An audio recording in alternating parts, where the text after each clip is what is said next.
Dua pasangan bakal calon presiden dan calon wakil presiden mendaftar, Komisi Pemilihan Umum kini menunggu pasangan lain.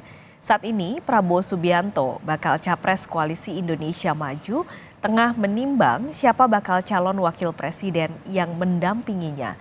Jejak pendapat Lembaga Survei Indonesia menyatakan Prabowo Erick Thohir lebih unggul dibanding Prabowo Gibran.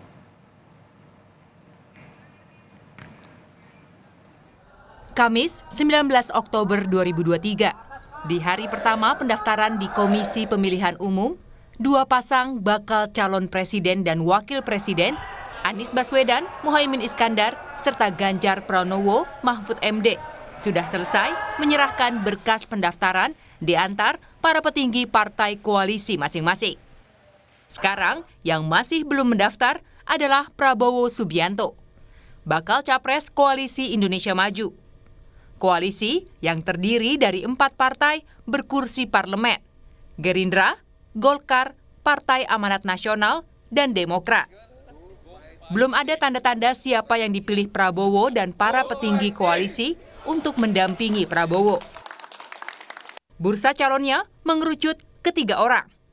Dengan yang paling kuat diusung adalah Erick Thohir, Menteri BUMN dan Ketua Umum PSSI. Kemudian Gibran Rakabuming Raka, Wali Kota Solo yang juga putra sulung Presiden Joko Widodo. Sekretaris Jenderal Gerindra Ahmad Muzani punya cara untuk membocorkan siapa yang cenderung dipilih Prabowo. Indonesia negeri yang kaya, penduduknya berjuta-juta. Kita ingin Indonesia jaya, Prabowo dan anak muda jawabannya.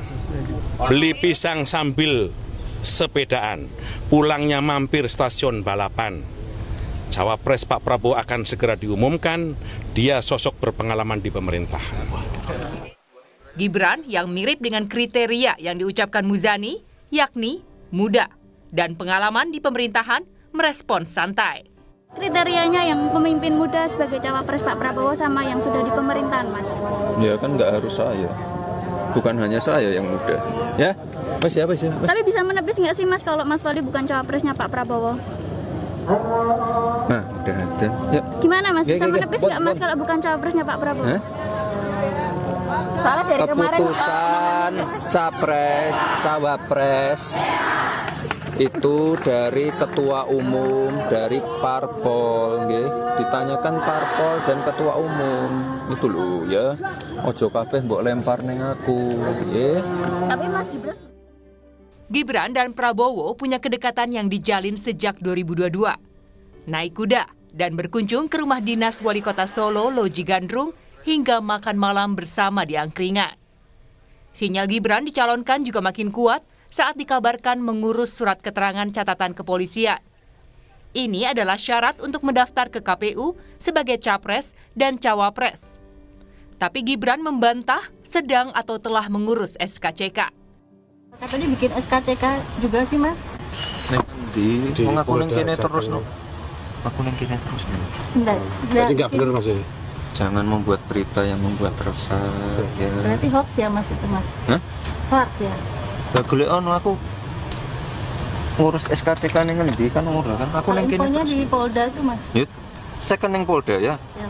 Teleponan Polda Pak Gibran ngurus SKCK. Ya, wes ya. Sementara Erick Thohir betul sudah mengurus SKCK. Pak Ramadan, Pak Erick Thohir buat SKCK itu benar nggak Pak? Katanya Pak Erick Thohir, iya kabarnya. Ya, kalau buat SKCK-nya, iya benar. Tapi untuk apa, saya belum dapat informasi. Oh, Tapi berarti udah diterbitkan Pak Iya. SKCK-nya. Stafnya yang ngambil. Cuma kepentingannya apa, saya belum tahu. Sejauh ini update-nya iya Pak. Tahu, masih saya tanyakan. Jadi saya tanyakan stafnya yang bersangkutan membuat SKCK. Tapi untuk keperluan apa, nanti saya tanyakan. Itu kapan Pak pembuatan SKCK-nya Pak? Yang ngambil stafnya Pembuatannya hari apa? kemarin. Lembaga Survei Indonesia mengukur elektabilitas Erick, Gibran, dan Khofifah sebagai pasangan Prabowo Subianto berhadapan dengan Anies Muhaimin dan Ganjar Pranowo Mahfud MD. Bila Erick Thohir pasangan Prabowo, maka elektabilitasnya 38%. Dengan Gibran, pasangan Prabowo Gibran meraih elektabilitas 36%. Sementara pasangan Prabowo Khofifah, maka elektabilitasnya adalah 36,3%. Dengan kombinasi siapapun, di 3 orang ini, menurut Lembaga Survei Indonesia, Prabowo unggul atas Ganjar Pranowo Mahfud MD dan Anies Baswedan Muhaimin Iskandar. Di jajak pendapat ini, masih ada sekitar 7% yang belum menentukan pilihan. Lalu kapan pasangan Prabowo diputuskan?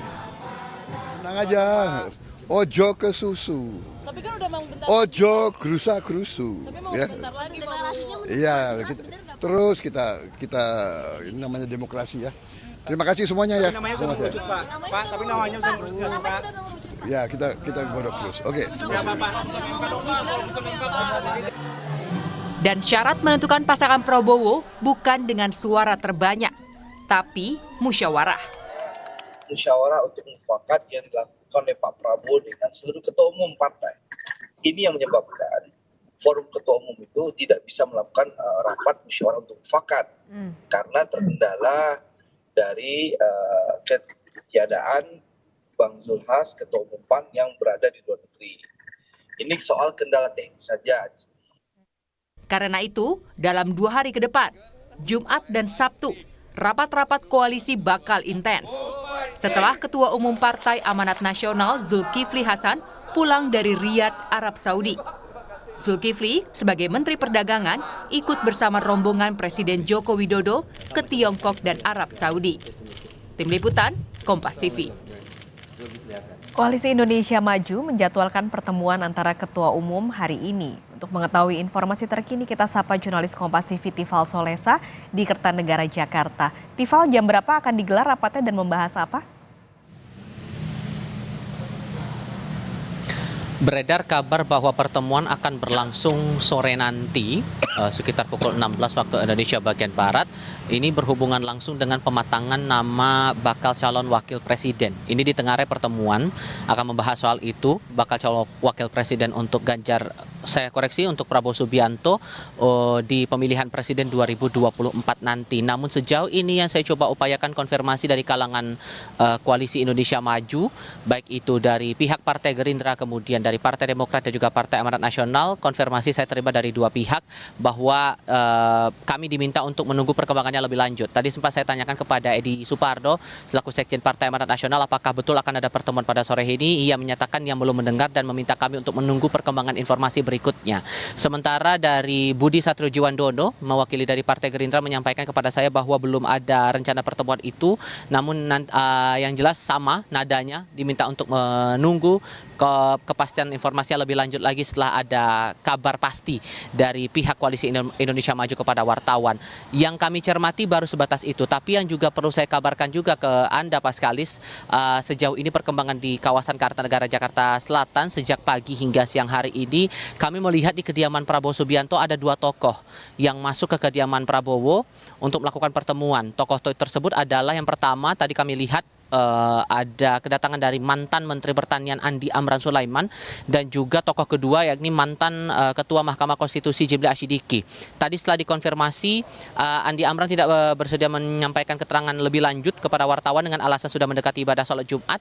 Namun tadi saat diupayakan konfirmasi kepada Jimli Asyidiki, Jimli menyampaikan bahwa pertemuan keduanya dengan Prabowo Subianto di kediamannya di Kertanegara Jakarta Selatan ini sebatas untuk bertukar pikiran soal beberapa hal, terutama yang terbaru berhubungan langsung dengan putusan Mahkamah Konstitusi atas gugatan terhadap pasal 169 huruf Q Undang-Undang 7 tahun 2017 tentang Undang-Undang Pemilu begitu, dan masih terus menuai polemik hingga saat ini, terutama berhubungan langsung dengan putusan batas usia atau batasan-batasan syarat menjadi capres atau calon wakil presiden dalam agenda pemilihan umum presiden di undang-undang tersebut. Tadi disampaikan bahwa sebatas hanya bertukar pikiran soal imbasnya bagaimana, efek akan seperti apa, tapi saat ditanyakan atau saya konfirmasi lagi apakah ini spesifik menanyakan soal potensi Gibran maju sehubungan langsung dengan keluarnya putusan dari Mahkamah Konstitusi itu, Jimli menyatakan bahwa tidak ada kaitannya dengan itu dan tidak disebutkan adanya pertemuan membahas spesifik soal nama Gibran Rakabuming Raka yang diproyeksikan atau yang belakangan muncul namanya ini kuat berpasangan dengan Prabowo Subianto sebagai bakal calon wakil presiden di pemilu 2024 mendatang. Apakah kemudian sore nanti betul akan ada pertemuan? Kami tampaknya masih butuh konfirmasi lagi kepada pihak-pihak terkait, terutama dalam hal ini dari pihak Koalisi Indonesia Maju, karena dikabarkan bahwa saat ini pertemuan akan dilakukan menanti kedatangan dari Ketua Umum Partai Amanat Nasional Zulkifli Hasan selepas melakukan kegiatan di luar negeri. Paskalis. Baik, terima kasih. Tifal Solesa melaporkan langsung dari Kertanegara, Jakarta.